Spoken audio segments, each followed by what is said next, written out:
السلام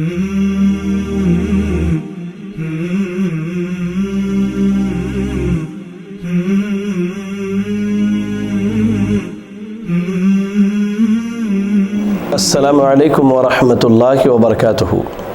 بسم اللہ الرحمن الرحیم وبہ نستعین، الصلاة والسلام علی رسولہ الکریم وعلی آلہ واصحابہ ومن تبعہم بإحسان الی یوم الدین، اما بعد۔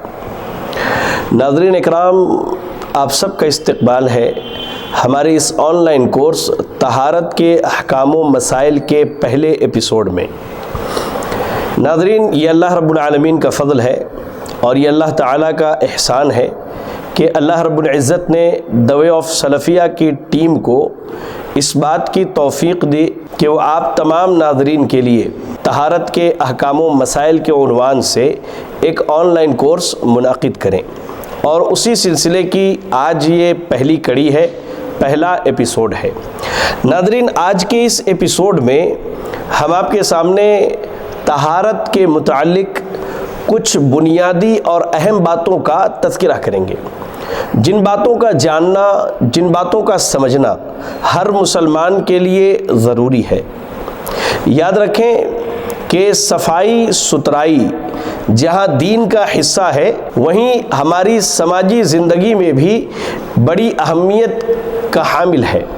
آپ دیکھیں ہمارے سماج کے اندر جو بچے شرعی اخلاق سے مزین نہیں ہیں، جن کی زندگی غیر شرعی طور پر گزرتی ہے، اور جو طہارت کا اہتمام نہیں کرتے، صفائی ستھرائی کا خیال نہیں رکھتے، تو عموماً ہمارے سماج میں ایسے بچوں کو طعنہ دیا جاتا ہے کہ جیسا ماں باپ نے سکھایا ہے بچہ ویسے ہی کرتا ہے۔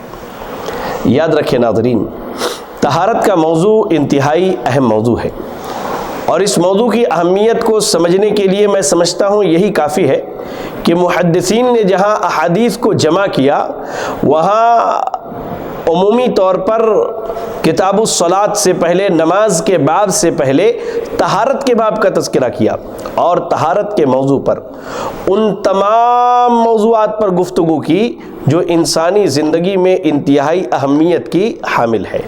ناظرین، آج ہم آپ کے سامنے سب سے پہلے لفظ طہارت کا معنی اور مفہوم بیان کریں گے۔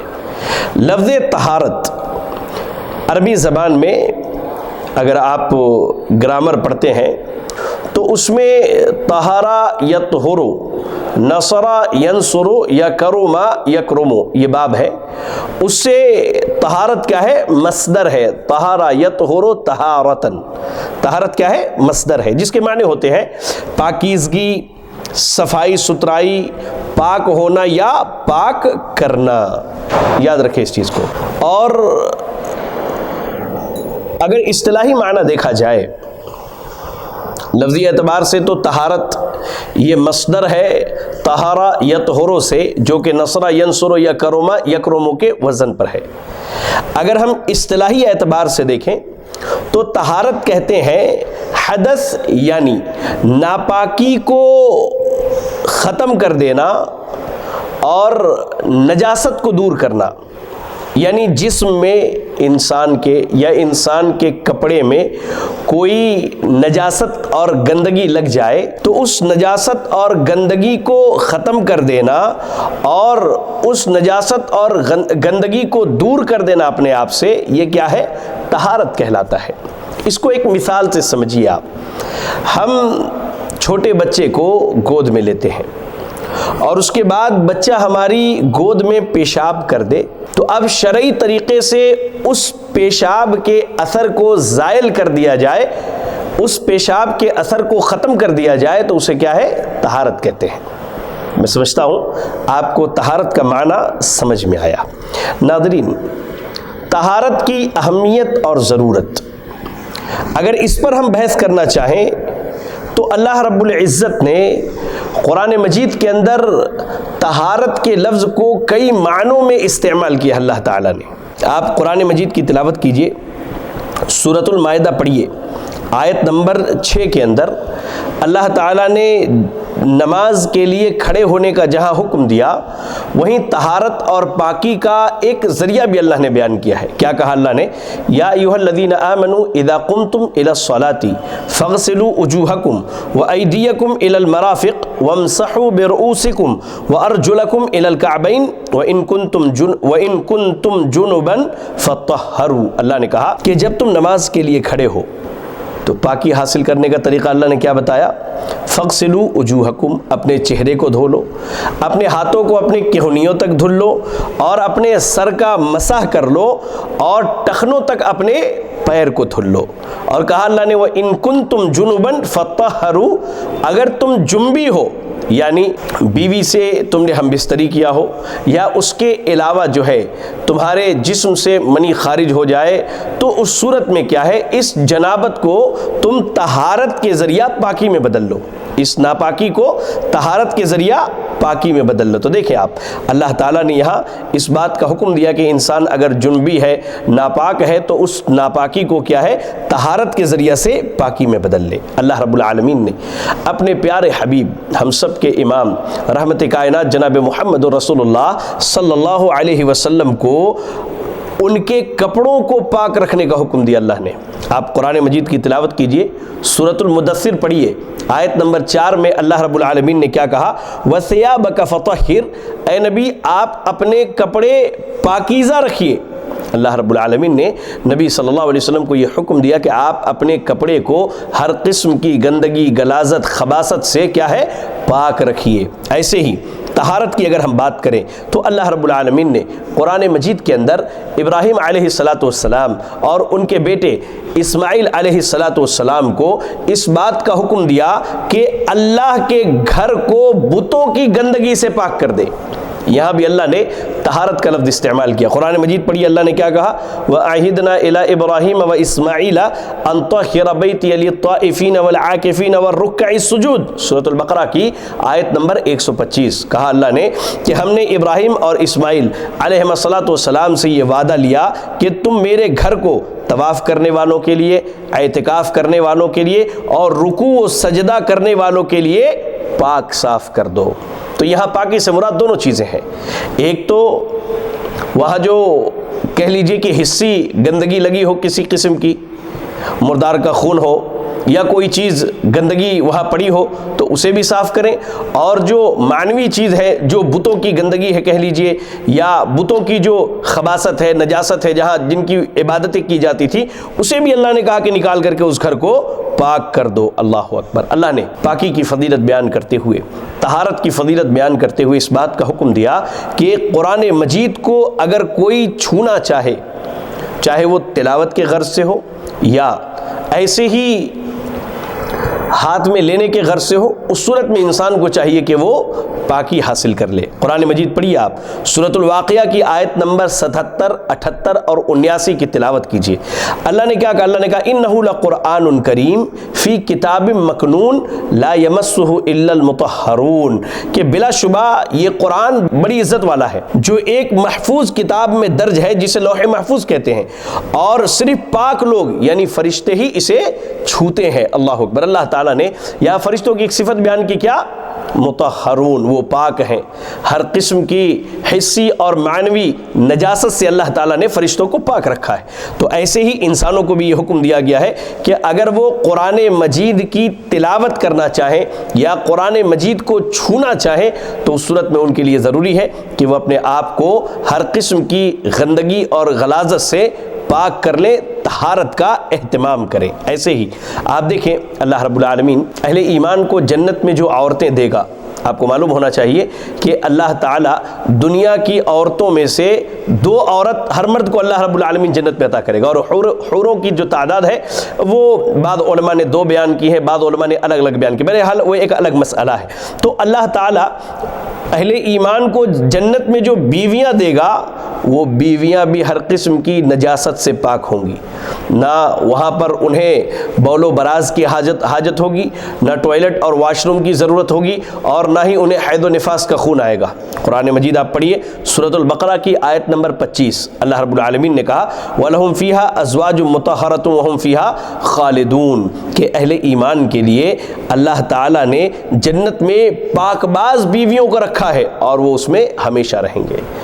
یہ طہارت کی اہمیت ہے، یہ طہارت کی ضرورت ہے، کہہ لیجئے کہ اللہ رب العالمین نے تمام تر زندگی کے شعبہ جات میں خصوصی طور پر عبادات کے معاملات میں کیا ہے، بندوں کو طہارت کے اہتمام کا حکم دیا ہے۔ آئیے میں آپ کو بتلاؤں، طہارت کی اتنی اہمیت اور ضرورت ہے کہ بغیر طہارت کے بندے کی نماز قبول نہیں ہوتی ہے۔ سیدنا عبداللہ ابن عمر رضی اللہ تعالی عنہما حدیث کے راوی ہیں، کہتے ہیں کہ میں نے رسول اللہ صلی اللہ علیہ وسلم کو فرماتے ہوئے سنا لا تقبل صلاة بغیر طہور ولا صدقۃ من غلول، کہا کہ میں نے اللہ کے نبی صلی اللہ علیہ وسلم کو فرماتے ہوئے سنا کہ طہارت کے بغیر نماز قبول نہیں ہوتی ہے، اور نہ ہی خیانت کی وجہ سے حاصل کیے گئے مال سے صدقہ قبول ہوتا ہے۔ یہ حدیث کیا ہے، آپ دیکھنا چاہیں تو صحیح مسلم میں کتاب الطہارہ باب وجوب الطہارۃ للصلاۃ میں حدیث نمبر 224 کے تحت دیکھ سکتے ہیں۔ اللہ کے نبی صلی اللہ علیہ وسلم نے کہہ دیا کہ بغیر طہارت کے کیا ہے، انسان کی نماز، اس کی عبادت قبول نہیں ہوتی ہے۔ اور ایسے ہی اگر کوئی بندہ مال چوری کر کے لائے، مال غنیمت میں سے چرا لے اور اس کے بعد اللہ کی راہ میں صدقہ کرے تو اللہ تعالیٰ اس کے اس مال کو بھی قبول نہیں کرتا ہے۔ ایسے ہی طہارت کی اہمیت کو جاننا ہو تو آپ یہ جان لیں کہ انسان جو ہے بغیر طہارت کے قرآن مجید کی تلاوت نہ کرے، قرآن مجید کی تلاوت نہ کرے۔ بڑی معروف و مشہور حدیث ہے، اللہ کے نبی صلی اللہ علیہ وسلم نے کہا لا یمس القرآن الا طاہر، کہ قرآن کو صرف اور صرف پاک اور طاہر ہی ہاتھ لگائے۔ اس حدیث کو علامہ البانی رحمہ اللہ نے ارواء الغلیل میں صحیح قرار دیا، اور یہ موطا امام مالک کی اصل میں روایت ہے۔ ایسے ہی سنن نسائی میں اور سنن دارمی میں اور صحیح ابن حبان کے اندر بھی یہ روایت ملتی ہے۔ بہرحال سند کے اعتبار سے یہ روایت کیا ہے، صحیح ہے کہ قرآن مجید کو صرف کون ہاتھ لگائے، جو طاہر ہے، جو پاک ہے۔ ایسے ہی طہارت کے بغیر عورتوں سے ہم بستری کرنا جائز نہیں ہے، یعنی عورتوں کے جو ایام مخصوصہ ہوتے ہیں، جب ان ایام کے خون اور بلڈ آنے بند ہو جائے، اس کے بعد وہ طہارت حاصل کر لے، جو شرعی غسل شریعت نے جو ان کے لیے مقرر کیا ہے، انشاءاللہ اس پر بات آگے آئے گی، جب وہ شرعی غسل کر لیں تو اس صورت میں کیا ہے، انسان ان سے مل سکتا ہے اور اپنی خواہشات کی تکمیل کر سکتا ہے۔ کہا اللہ رب العالمین نے، آپ قرآن مجید کی تلاوت کیجئے سورۃ البقرہ آیت نمبر 222 میں اللہ نے کہا وَلَا تَقْرَبُهُنَّ حَتَّى يَطْهُرْنَ، کہ تم ان کے قریب نہ جاؤ، یعنی حالت حیض میں اگر ہو تو ان کے قریب نہ جاؤ یہاں تک کہ وہ پاک ہو جائیں۔ ایسے ہی طہارت کے بغیر بیت اللہ کا طواف جائز نہیں ہے۔ آپ دیکھیں اس حدیث کو، بڑی معروف و مشہور حدیث ہے، آپ دیکھنا چاہیں تو صحیح بخاری میں کتاب الحج کے اندر دیکھ سکتے ہیں، حدیث نمبر 1651۔ کہا اللہ کے نبی صلی اللہ علیہ وسلم کے حج کا قصہ بیان کرتے ہوئے سیدنا جابر بن عبداللہ رضی اللہ تعالیٰ عنہ نے کہ سیدہ عائشہ صدیقہ رضی اللہ تعالیٰ عنہ ایام حج میں حالت حیض میں ہو گئیں۔ اللہ اکبر۔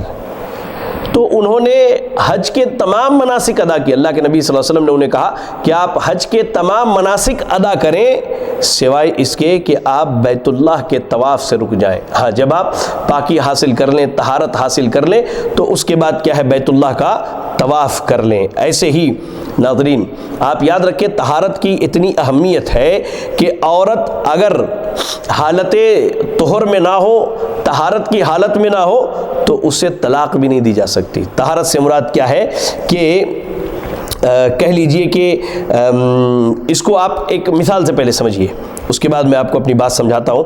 سیدنا عبداللہ ابن عمر رضی اللہ تعالیٰ عنہما نے حالت حیض میں اپنی بیوی کو طلاق دے دیا، تو اللہ کے نبی صلی اللہ علیہ وسلم تک جب یہ بات پہنچی تو آپ نے سیدنا عمر بن خطاب رضی اللہ تعالیٰ عنہ کو کہا کہ مرہ فلیراجعها ثم اذا طہرت فلیطلقها، کہ آپ اپنے بیٹے کو کہیے کہ وہ اس سے رجوع کر لیں، اپنی اہلیہ سے رجوع کر لیں، اور جب وہ ایام حیض سے پاک ہو جائے، طہارت حاصل کر لے، تو پھر اسے طلاق دے۔ اللہ اکبر۔ آپ دیکھیں یہ طہارت کا مسئلہ کتنا اہم مسئلہ ہے۔ اس حدیث کو امام مسلم رحمہ اللہ نے کتاب الطلاق میں نقل کیا، اور آپ حدیث نمبر 1471 دیکھ سکتے ہیں کتاب الطلاق میں۔ تو پتہ یہ چلا کہ حالت حیض میں عورت کو طلاق بھی نہیں دی جا سکتی، یہاں تک کہ وہ طہارت حاصل کر لے، پاکی حاصل کر لے۔ اللہ کے نبی صلی اللہ علیہ وسلم کا تو معمول یہ تھا کہ آپ صلی اللہ علیہ وسلم بغیر طہارت کے اللہ رب العالمین کا ذکر کرنا بھی پسند نہیں کرتے تھے۔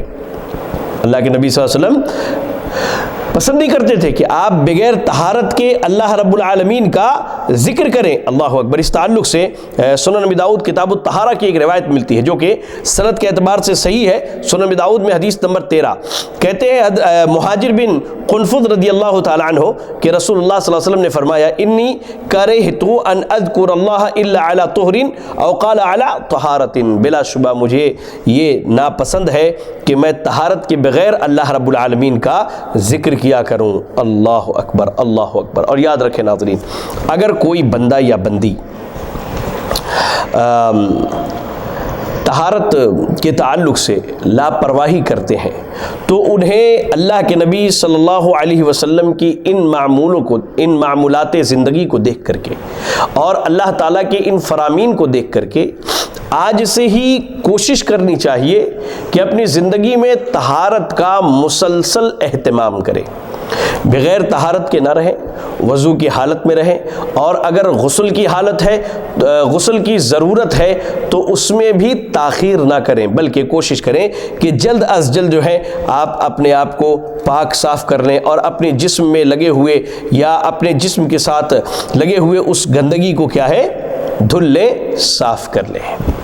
ناظرین، یہ تو طہارت کی ضرورت اور اہمیت ہوئی۔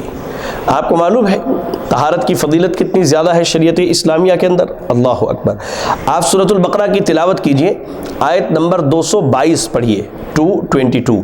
اللہ نے کہا ان اللہ یحب التوابین ویحب المتطہرین، بلا شبہ اللہ تعالی توبہ کرنے والوں کو اور پاک رہنے والوں کو پسند کرتا ہے۔ ذرا غور کریں، یعنی وہ بندے جو گناہوں کے بعد اللہ سے توبہ کرتے ہیں، اور وہ بندے جو اپنے ساتھ نجاست کے چمٹنے یا جڑنے کے بعد جو ہے طہارت کا اہتمام کرتے ہیں، تو اللہ رب العالمین ایسے بندوں سے بڑی محبت کرتا ہے۔ اللہ کو یہ بندے بڑے پسند ہیں۔ تو پتہ یہ چلا کہ طہارت اور پاکی کا اہتمام کرنے والے لوگ دراصل اللہ رب العالمین کے نیک بندوں میں سے ہے، اور وہ خواتین جو طہارت اور پاکی کا اہتمام کرتی ہیں وہ اللہ رب العالمین کی نیک بندیوں میں سے ہے جن سے اللہ تعالیٰ بڑی محبت کرتا ہے۔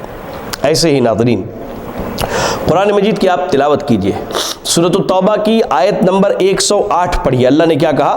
واللہ یحب المتطہرین، واللہ یحب المتطہرین۔ اللہ نے کہا کہ اللہ تعالیٰ جو ہے وہ طہارت حاصل کرنے والوں سے محبت کرتا ہے۔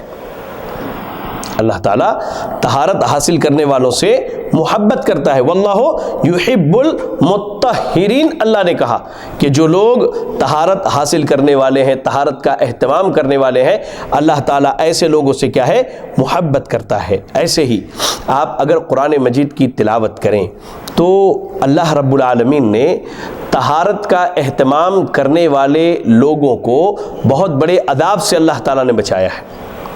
آپ لوط علیہ السلام کا واقعہ تو جانتے ہی ہوں گے۔ لوط علیہ السلام ابراہیم علیہ السلام کے بھتیجے ہیں۔ ابراہیم علیہ السلام کے ہاں اولاد نہیں تھی، انہوں نے اللہ سے دعا کی کہ اے اللہ تو مجھے اولاد دے دے، تو اللہ نے فرشتوں کو بھیجا سیدنا ابراہیم علیہ السلام کو خوشخبری سنانے کے لیے، اور ابراہیم علیہ السلام بڑے مہمان نواز شخص تھے۔ اللہ اکبر، فدا ہوا بھی ہوں گے۔ فرشتے آئے انسانی شکل میں، انہوں نے سمجھا کہ میرے گھر کوئی مہمان آئے ہیں، ان کو بٹھایا اور فوراً گئے بچڑے کو ذبح کیا اور اس کا گوشت بھن کر کے آگ پر لا کے مہمانوں کے سامنے رکھ دیا۔ آپ سورۃ الذاریات کی تلاوت کریں، اس میں اللہ رب العالمین نے اس واقعے کو بڑے بہترین انداز میں بیان کیا، اور اللہ سے بہتر کسی کا انداز نہیں ہو سکتا، اللہ سے بہتر کسی کا انداز نہیں ہو سکتا۔ اللہ نے کہا کہ فقرب الیہم قال الا تأکلون، ابراہیم علیہ السلام نے ان کے سامنے رکھ دیا اور کہا کہ آپ کیوں نہیں کھاتے؟ فاوجس منہم خیفہ، ابراہیم علیہ السلام کیا ہے، ڈر گئے، خوف میں آگے کہ بھائی یہ مہمان ہے، کھا کیوں نہیں رہے؟ تب ان لوگوں نے کہا کہ آپ ڈرے نہیں، ہم اللہ کے جانب سے بھیجے ہوئے فرشتے ہیں جو آپ کو اولاد کی خوشخبری سنانے کے لیے آئے ہیں۔ اتنے میں سیدنا ابراہیم کی بیوی نے سنا تو وہ پریشانی کے عالم میں باہر آئی اور کہا کہ میں بوڑھی ہو گئی اور میرا شوہر بھی بوڑھا ہو گیا اور میں بانجھ ہوں، اس صورت میں اولاد ہوگی؟ کہا کہ یہ اللہ کا فیصلہ ہے، اللہ نے فیصلہ کر دیا ہے۔ اس کے بعد کہا کہ ہم لوط علیہ السلام کی قوم کے پاس آئے ہیں جن میں ایک بہت ہی غلیظ قسم کی بیماری پائی جاتی تھی جسے ہم اپنی زبان میں اغلام بازی کہتے ہیں، لواطت کا نام بھی دیا جاتا ہے، کہ وہ مردوں سے اپنی حاجتیں پوری کرتے تھے عورتوں کے علاوہ۔ تو اللہ تعالیٰ نے ان کے اس ایسے گناہ پر، جس کے بارے میں خود اللہ نے کہا کہ تم سے پہلے کائنات میں کسی نے یہ جرم نہیں کیا ہے، تو اس جرم پر اللہ نے سزا دینے کے لیے فرشتوں کو بھیجا تھا۔ تو اسی وقت اللہ رب العالمین نے فرشتوں کو بھیجا۔ تو سورۃ النمل کی آپ آیت نمبر 56 اور 57 پڑھیے، 56 اور 57۔ اللہ نے کیا کہا؟ فما کان جواب قومہ الا ان قالوا اخرجوا آل لوط من قریتکم انہم اناس یتطہرون فانجیناہ واہلہ الا امرأتہ قدرناہ من الغابرین۔ جب لوط علیہ السلام نے اپنے قوم کے لوگوں کو ان کی اس خبیث قسم کے مرد سے ڈرایا اور اس خبیث قسم کے مرد کی قباحت، اس کی خرابی کو بیان کیا اور بتایا کہ اللہ کی ناراضگی کا سبب ہے، تو ان لوگوں نے کہا کہ لوط علیہ السلام اور ان کے جو حواری ہیں، جو قریبی ہیں، انہیں اپنی بستی سے نکال دو۔ انہم اناس یتطہرون، کہا کہ یہ تو بڑے پاک باز بن رہے ہیں، یہ بڑے پاک باز بن رہے ہیں، یعنی یہ گناہوں کی نجاست میں نہیں جاتے، یہ گندگی اور غلیظ کاموں میں نہیں پڑتے، یہ بڑے پاک باز بن رہے ہیں۔ اللہ اکبر۔ تو اللہ رب العالمین نے کہا کہ ان کے اس پاک بازی کی بنیاد پر ہم نے لوط علیہ السلام اور ان کے وہ لوگ جو ان کے اوپر ایمان لانے والے تھے، ہم نے ان کو نجات دے دیا سوائے لوط علیہ السلام کی بیوی کے، جو کیا ہے، جس کے بارے میں اللہ نے لکھ دیا کہ وہ ہلاک ہونے والوں میں سے ہے۔ وہ کیا تھا مسئلہ؟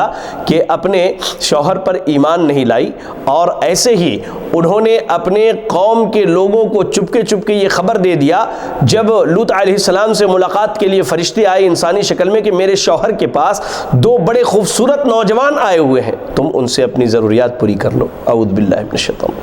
آپ ذرا یہاں غور کر کے دیکھیں کہ انسان کی زندگی میں رشتہ داریوں کا اللہ کے ہاں عذاب اور ثواب کے معاملے میں کوئی مول نہیں ہے۔ آپ کے رشتہ داریاں جتنی بھی مضبوط ہو، آپ کا خاندان جتنا بھی اعلیٰ ہو، لیکن آپ توحید و سنت پر نہیں ہیں، اللہ اور اس کے رسول کی اللہ رب العالمین کی بھیجی ہوئی اور نبی صلی اللہ علیہ وسلم کی لائی ہوئی شریعت پر نہیں ہے، تو آپ جتنے بھی اعلیٰ خاندان سے ہو، میں سمجھتا ہوں کہ قیامت کے دن یہ آپ کو نفع دینے والا نہیں۔ کیونکہ اللہ کے نبی صلی اللہ علیہ وسلم نے اس کائنات کی شہزادی کہہ لیجئے سیدہ فاطمۃ الزہرا رضی اللہ تعالی عنہا سے کہا تھا، یا فاطمۃ بنت محمد سلینی من مالی مما شئتی فانی لا اغنی عنک من اللہ شیئا۔ اے فاطمہ، محمد رسول اللہ صلی اللہ علیہ وسلم کی بیٹی، آپ دنیا میں میرا مال لینا چاہے تو لے لیجئے، میں قیامت کے دن اللہ کے آپ کا کچھ کام آنے والا نہیں ہوں۔ تو قیامت کے دن عالم یہ ہوگا کہ کوئی کسی کا کام نہیں آئے گا سوائے اس کے کہ اللہ کی رحمت شامل حال ہوگی، اور کیا ہے، بندوں کے اعمال کے مطابق ان کو بدلہ دیا جائے گا۔ ہاں، جو اہل تقویٰ ہے، جو متقی اور پرہیزگار ہے، وہ قیامت کے دن ایک دوسرے کو دیکھ کر بھاگیں گے نہیں۔ کبھی موقع ملا تو انشاءاللہ اس پر بھی ہم بات کریں گے۔ چلیں، تو طہارت کی فضیلت یہ ہے کہ اللہ نے طہارت کی بنیاد پر، پاکی اور پاکیزگی کی بنیاد پر لوط علیہ السلام پر ایمان لانے والے اشخاص کو اللہ نے عذاب سے نجات دے دیا۔ اللہ اکبر۔ ایسے ہی سیدنا عثمان ابن عفان رضی اللہ تعالی عنہ کی بڑی مشہور حدیث ہے، کہتے ہیں آپ، ما من مسلم یتطہر فیتم الطہور الذی کتب اللہ علیہ فیصلی هذه الصلوات الخمس الا كانت کفارۃ لما بینہن۔ صحیح مسلم کی حدیث ہے، کتاب الطہارہ حدیث نمبر 231، کہا اللہ کے نبی صلی اللہ علیہ وسلم نے کہ جو مسلمان وضو کر کے طہارت حاصل کرتا ہے اور اس طرح طہارت کو مکمل کرتا ہے جس طرح اللہ نے فرض کیا ہے. آپ ذرا غور کریں، یہاں آدمی وضو یا طہارت اپنی مرضی کے مطابق کر لے تو یہ اللہ کو مقبول نہیں ہے، کیونکہ طہارت اور وضو کا طریقہ بھی اللہ نے بتلایا ہے. یہ حدیث یہ بتلاتی ہے کہ طہارت اور وضو کا طریقہ کس نے بتایا؟ اللہ رب العالمین نے بتایا ہے. اب اگر کوئی بندہ اپنی من مطابق مرضی کے مطابق طہارت حاصل کرے تو اس کی وہ طہارت اللہ کے یہاں مقبول نہیں ہے. کہا اللہ کے نبی صلی اللہ علیہ وسلم نے کہ کوئی بھی مسلمان اچھی طرح سے وضو کر کے طہارت حاصل کرے، اس طریقے پر طہارت حاصل کرے جو طریقہ اللہ نے اس کے لیے فرض کیا ہے، اور پھر یہ 5 وقت کی نمازیں ادا کر لے تو یہ کیا ہے؟ اس کے گناہوں کا کفارہ بن جاتی ہیں. پتہ یہ چلا کہ طہارت کا حاصل کرنا اس طریقے پر جو طریقہ اللہ نے مقرر کیا اور 5 وقتہ نمازوں کی پابندی کرنا انسان کے گناہوں کے کہہ لیجئے کہ ختم ہو جانے کا اور گناہوں کے مٹ جانے کا ایک ذریعہ ہے. ایسے ہی ناظرین طہارت کی فضیلت پر سنن نسائی کی روایت ہے کتاب الطہارہ کی، اور علامہ البانی رحمہ اللہ نے اس کی سند کو صحیح قرار دیا ہے. عبداللہ الصنابحی رضی اللہ تعالی عنہ بیان کرتے ہیں کہ اللہ کے نبی صلی اللہ علیہ وسلم نے فرمایا اذا توضأ العبد المؤمن فتمضمض خرجت الخطایا من فیہ. کہا اللہ کے نبی صلی اللہ علیہ وسلم نے جب مومن بندہ وضو کرتا ہے اور کلی کے لیے منہ میں پانی لے تو گناہ اس کے منہ سے جھڑ جاتے ہیں. جب وہ ناک میں پانی چڑھاتا ہے، جب وہ اپنے چہرے کو دھلتا ہے، حتیٰ کہ دونوں پلکوں کے نیچے سے بھی گناہ نکل کر کے جھڑتے رہتے ہیں. ہاتھ کو دھلا، پیر کو دھلا، صفائی حاصل کی، طہارت اور پاکیزگی حاصل کی بندے نے، تو اس صورت میں کیا ہے کہ اس کے کیا ہے سارے گناہوں کو اللہ رب العالمین مٹا دیتا ہے، یہاں تک کہ اس کے ناخنوں سے گناہ جھڑتے ہیں، حدیث کے الفاظ ہیں. اور اس کے بعد جب بندہ مسجد کی طرف چل کر کے جاتا ہے نماز کی ادائیگی کے لیے تو اللہ اکبر، اس کے مقابلے میں اللہ رب العالمین اس کے گناہوں سے جب اس نے نجات حاصل کر لی ہے تو اب اس کے لیے صرف کیا ہے، اسے اللہ تعالیٰ اجر و ثواب دیتا ہے اور اس کے درجے اور مقام کو اللہ تعالیٰ بلند کر دیتا ہے. تو طہارت کی یہ فضیلت ہے کہ اللہ رب العالمین جو ہے بندے کے گناہوں کو مٹا دیتا ہے. ایسے ہی اللہ کے رسول صلی اللہ علیہ وسلم ارشاد فرماتے ہیں طہارت کے تعلق سے، اور حدیث صحیح مسلم کتاب الطہارہ کی روایت حدیث نمبر 223، کہا اللہ کے نبی صلی اللہ علیہ وسلم نے الطہور شطر الایمان والحمد للہ تملأ المیزان. کہا اللہ کے نبی صلی اللہ علیہ وسلم نے کہ طہارت جو ہے یہ نصف ایمان ہے، نصف ایمان ہے. آپ نے وہ حدیث پڑھی ہوگی، بڑی مشہور حدیث ہے کہ الایمان بضع و سبعون شعبہ، کہ ایمان کی 70 سے زیادہ شاخیں ہیں. تو ان میں کیا ہے، طہارت کیا ہے، ایمان کا یہ آدھا حصہ ہے. طہارت کو اللہ کے رسول صلی اللہ علیہ وسلم نے ایمان کا آدھا حصہ قرار دیا، کہا کہ طہارت یہ ایمان کا آدھا حصہ ہے. اور الحمدللہ اور سبحان اللہ کہہ لیجئے کہ الحمدللہ کہنا یہ میزان کو بھاری کرتا ہے، اور ایسے ہی سبحان اللہ اور الحمدللہ یہ دونوں کلمات کیا ہے، آسمان اور زمین کے درمیان کے جگہ کو بھر دیتی ہیں. نماز کو کہا اللہ کے نبی صلی اللہ علیہ وسلم کہ نماز نور ہے، صدقہ دلیل ہے، اور صبر کیا ہے، یہ روشنی ہے. قرآن یا تو تمہارے حق میں یا تمہارے خلاف قیامت کے دن گواہی دے گا. ہر انسان جب صبح اٹھتا ہے تو اس کا نفس کیا ہے، اللہ کے یہاں گروی ہوتا ہے، لہذا اسے چاہیے کہ وہ نیکیوں کے ذریعہ اسے آزاد کرا لے، اور اللہ اکبر اگر وہ گناہ کرتا ہے تو سیئات کے ذریعے وہ اپنے آپ کو ہلاکت میں ڈال دیتا ہے. تو پتہ یہ چلا کہ طہارت کا حاصل کرنا اور طہارت کا لینا، اللہ اکبر، یہ انسان کے گناہوں کے معافی کا ذریعہ بھی ہے اور انسان کے ایمان کا آدھا حصہ بھی ہے. اللہ اکبر، اللہ اکبر. ایسے ہی صحیح الترغیب و ترہیب کی روایت ہے، اور صحیح ابن خزیمہ میں بھی روایت ملتی ہے. علامہ البانی رحمہ اللہ نے اس کی سند کو صحیح قرار دیا ہے. اللہ کے نبی صلی اللہ علیہ وسلم نے طہارت لینے والوں کے تعلق سے بڑی بہترین خوشخبری سنائی ہے. آپ ذرا غور کریں.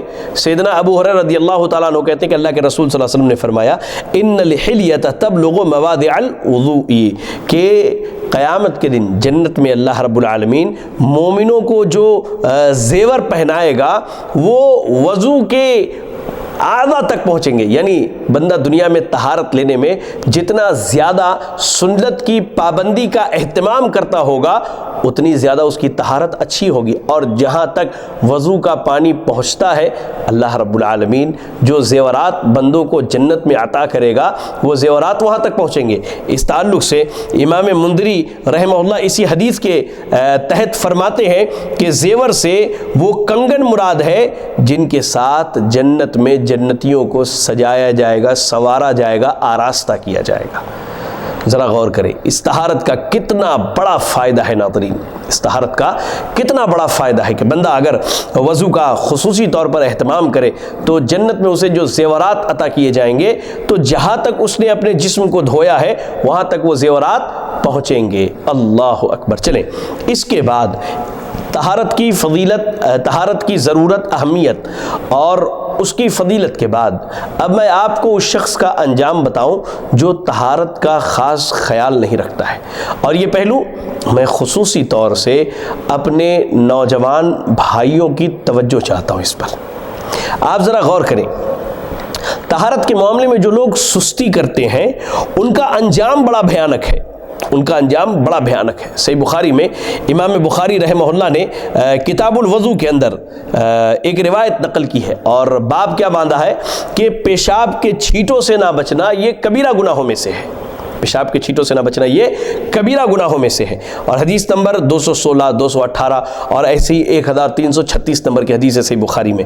کہتے ہیں سیدنا عبداللہ ابن عباس رضی اللہ تعالی عنہما کہ مر النبی صلی اللہ علیہ وسلم بحائط من حیطان المدینہ او مکہ، کہ اللہ کے نبی صلی اللہ علیہ وسلم مدینہ یا مکہ کے دو دیواروں میں سے گزرے. کیا ہے؟ مر النبی صلی اللہ علیہ وسلم بحائط من حیطان المدینہ او مکہ، کہ اللہ کے نبی صلی اللہ علیہ وسلم کا گزر مکہ یا مدینہ کے ایک باغ سے ہوا. آپ گزر رہے تھے تو آپ نے دو انسانوں کی آواز سنی. یعذبان فی قبورہما، ان کو ان کے قبر میں عذاب دیا جا رہا تھا. تو اللہ کے نبی صلی اللہ علیہ وسلم نے فرمایا یعذبان وما یعذبان فی کبیر، کہ یہ دونوں عذاب دیے جا رہے ہیں اور یہ دونوں کسی بڑے گناہ کی وجہ سے عذاب نہیں دیے جا رہے. اس کا مفہوم محدثین نے یہ بیان کیا ہے کہ یہ گناہ ایسے ہیں جن سے انسان آسانی سے بچ سکتا ہے. یعنی گناہ جو ہے بدلے کے اعتبار سے تو بہت بڑے ہیں لیکن بچنے کے اعتبار سے بہت چھوٹے ہیں. انسان آسانی سے بچ سکتا ہے. کہا ان میں سے ایک جو ہے پیشاب کے چھینٹوں سے نہیں بچتا تھا اور دوسرا جو ہے چغل خوری کیا کرتا تھا. اللہ اکبر. طہارت کے منافی نجاست ہے. طہارت کے بالمقابل میں نجاست استعمال کی جاتی ہے اور پیشاب کیا ہے؟ یہ نجس ہے، ناپاک ہے. اب انسان اگر طہارت کا اہتمام کرے تو عذاب قبر سے بچ جائے گا، لیکن اگر طہارت کا اہتمام نہ کرے، پاکی اور صفائی ستھرائی کا اہتمام نہ کرے، اپنے آپ کو پیشاب کے چھینٹوں سے نہ بچائے تو یقین جانیے کہ وہ آدمی کیا ہے؟ عذاب قبر میں مبتلا ہوگا. آپ کو معلوم ہونا چاہیے کہ عموماً ہمارے نوجوان کیا ہے؟ کھڑے ہو کر کے پیشاب کرتے ہیں. ٹھیک ہے، مجبوری ہے، کوئی پریشانی ہے، دقت ہے، شریعت نے اس کی اجازت دی ہے، انشاءاللہ اس پر بات آئے گی کہ آپ کھڑے ہو کے پیشاب کر سکتے ہیں. لیکن ہمارے نوجوان اس کا خیال نہیں کرتے کہ وہ جہاں دیوار پر یا کسی عام شاہراہ اور چورستے پر جو پیشاب خانہ ہو وہاں اپنی کہہ لیجئے کہ حاجت پوری کرتے ہیں. اس صورت میں پیشاب کا چھینٹا ان کے کپڑوں پر آتا ہے، ان کے پیروں پہ آتا ہے، اس صورت میں اس کا خیال نہیں رکھتے. یاد رکھیں یہ بندے کے عذاب قبر کے تک پہنچانے کے لیے یا قبر میں عذاب دیے جانے کے لیے یہ اسباب کافی ہیں میرے بھائیوں. اللہ اکبر. چلیں یہ تو طہارت کی فضیلت، اہمیت اور اس کی ضرورت پر کچھ بنیادی باتیں ہو گئیں. اب یہاں سے ہم ایک نیا مسئلہ شروع کر رہے ہیں. وہ مسئلہ ہے پانی کا باب، یعنی پانی کتنے طرح کے ہوتے ہیں کہہ لیجئے، یا پانی کون سا پانی پاک ہے، کون سا پانی ناپاک ہے، کس پانی سے بندہ اپنے آپ کو پاک کر سکتا ہے، کون سا پانی اس کے لیے پاکی حاصل کرنے کے لیے کفایت نہیں کرے گا. اس پر انشاءاللہ کچھ باتیں آپ کے سامنے رکھی جائیں گی. دیکھیں پہلی چیز، پانی پاک ہے اور پاک کرنے والا ہے. جی ہاں، پانی جو ہے وہ اصل میں پاک ہے، اور اس پانی سے گندگی دور کر کے بندے اپنے لیے پاکی حاصل کر سکتے ہیں۔ قرآن مجید کی تلاوت کیجئے، سورۃ الفرقان آیت نمبر 48 پڑھیے۔ اللہ نے کہا وَأَنزَلْنَا مِنَ السَّمَاءِ مَاءً طَهُورًا، کہ ہم نے آسمان سے پاک پانی نازل کیا ہے۔ اور ایک مقام پر اللہ تعالیٰ نے سورۃ الانفال کی کہہ لیجیے آیت نمبر 11 میں اللہ رب العالمین نے فرمایا وَيُنَزِّلُ عَلَيْكُم مِّنَ السَّمَاءِ مَاءً لِيُطَهِّرَكُم بِهِ، کہ اللہ رب العالمین جو ہے آسمان سے تمہارے لیے پانی نازل کرتا ہے تاکہ تمہیں اس کے ذریعہ پاک کر دے۔ تو یہ دو آیتیں سورۃ الفرقان کی آیت نمبر 48 اور کہہ لیجئے کہ سورۃ الانفال کی آیت نمبر 11، ان دونوں آیتوں میں اللہ نے اس چیز کی وضاحت کر دی کہ اللہ تعالیٰ جو آسمان سے بارش برساتا ہے، اب وہ چشمے کی صورت میں ہے، وہ نہر کی صورت میں ہے، وہ سمندر کی صورت میں ہے، وہ دریا کی صورت میں ہے، وہ تالاب کی شکل میں ہے، تو اس صورت میں کیا ہے، یہ پانی پاک ہے اور انسان کے جسم کو پاک کرنے کے لیے کافی ہے۔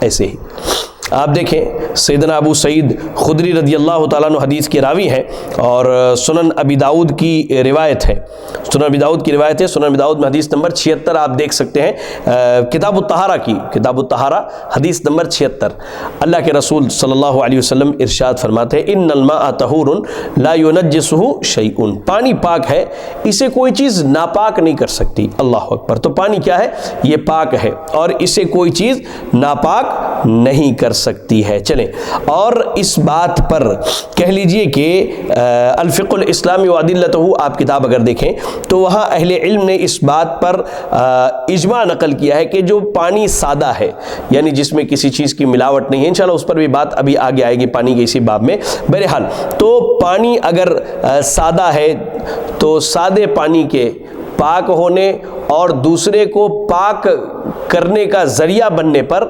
علماء نے اجماع نقل کی، یعنی وہ پانی بذات خود پاک ہے اور اس سے پاکی حاصل کی جا سکتی ہے۔ ایسے ہی سعودی عرب کی جو مشہور فتویٰ کمیٹی ہے جس فتاویٰ اللجنہ الدائمہ، تو سعودی عرب کی مستقل فتویٰ کمیٹی سے جب یہ سوال کیا گیا تو ان لوگوں نے بھی کہا کہ پانی بذات خود پاک ہے اور غیر کو پاک کرنے والا ہے، یعنی پانی تو پاک ہے ہی ہے، اگر نجاست کو دور کرنے کے لیے، گندگی اور غلاظت کو دور کرنے کے لیے اگر کوئی اس پانی کا استعمال کر لے تو اس سے وہ پاکی حاصل کر سکتا ہے۔ چلے دوسرا مسئلہ پانی کے باب میں بڑا اہم مسئلہ ہے، پانی کب ناپاک ہوتا ہے؟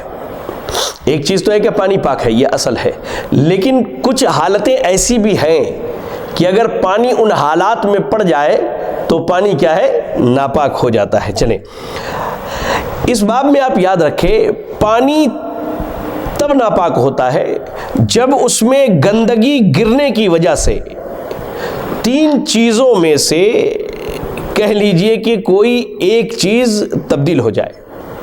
یاد رکھیں میرے جملے کو، پانی ہے، پانی میں گندگی گرنے کی وجہ سے تین چیزوں میں سے کوئی ایک چیز اس کی بدل جائے، یا تو اس کی مہک بدل جائے، یا کہہ لیجئے کہ اس کا رنگ بدل جائے، یا پھر اس کا ذائقہ اور ٹیسٹ بدل جائے۔ یہ تین چیزیں یاد رکھیے گا آپ، اس کی مہک، اس سے جو اسمیل آتی ہے، پانی کی اصل جو اسمیل ہے وہ بدل کر کے بدبودار مہکنے لگے، یا پھر پانی کا رنگ بالکل بدل جائے، اپنی اصلی حالت پر باقی نہ رہے، اور تیسری چیز جو ہے اس کا مزہ بدل جائے۔ آپ آدمی ہاتھ میں لے کر کے تھوڑا سا اس کو ٹیسٹ کر کے دیکھے تو بالکل وہ بدبودار اور غلیظ پانی ہو، تو اس صورت میں یاد رکھیں پانی ناپاک ہو جاتا ہے، کہ پانی کا رنگ، اس کا مزہ اور اس کا اسمیل، یا کہہ لیجیے اس کی اگر بو بدل جائے تو اس صورت میں پانی کیا ہے، ناپاک ہو جاتا ہے۔ چلیں اس کی دلیل کیا ہے پہلے یہ دیکھ لیتے ہیں ہم۔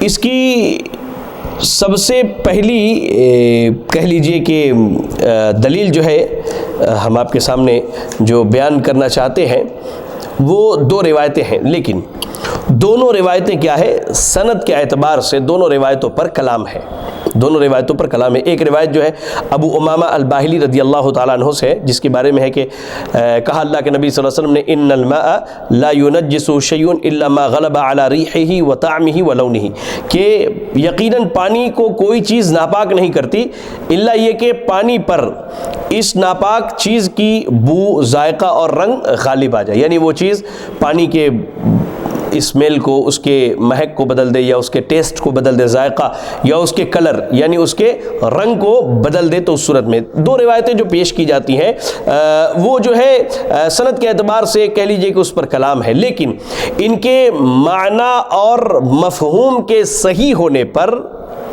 اجماع ہے۔